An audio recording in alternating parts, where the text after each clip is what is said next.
IT മേഖലയിൽ ഒരു ദിവസം 14 മണിക്കൂർ ജോലി. അംബാനെ ബംഗളൂരുവിലെ പിള്ളേർ പെട്ടോ?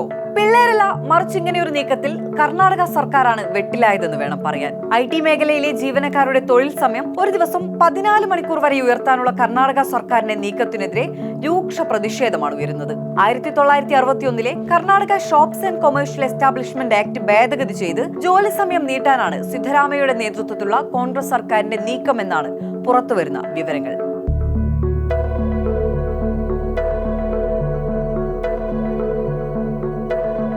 അതായത് സാധാരണഗതിയിൽ ഓവർ ടൈം അടക്കം 10 മണിക്കൂറുള്ള ജോലി സമയം 12 മണിക്കൂറാക്കി ഉയർത്തും. 2 മണിക്കൂറെങ്കിലും ഓവർ ടൈമായി ജീവനക്കാരെ കൊണ്ട് തൊഴിലെടുപ്പിക്കുകയും ചെയ്യാം. അങ്ങനെ ആകെ 14 മണിക്കൂർ വരെ തൊഴിൽ സമയം നീണ്ടേക്കാം.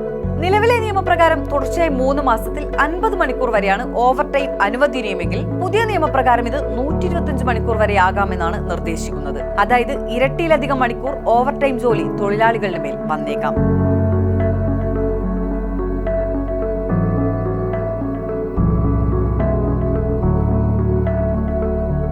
കഴിഞ്ഞ ദിവസം തൊഴിൽ വകുപ്പ് IT കമ്പനികളുടെയും ജീവനക്കാരുടെയും ഉന്നത ഉദ്യോഗസ്ഥരുടെയും യോഗം വിളിച്ച് ഇക്കാര്യം ചർച്ച ചെയ്തിരുന്നു. എന്നാൽ ഈ നീക്കത്തിനെതിരെ ജീവനക്കാരുടെ തൊഴിൽ സംഘടനാ പ്രതിനിധികളിൽ നിന്ന് വലിയ എതിർപ്പാണ് ഉയർന്നത്.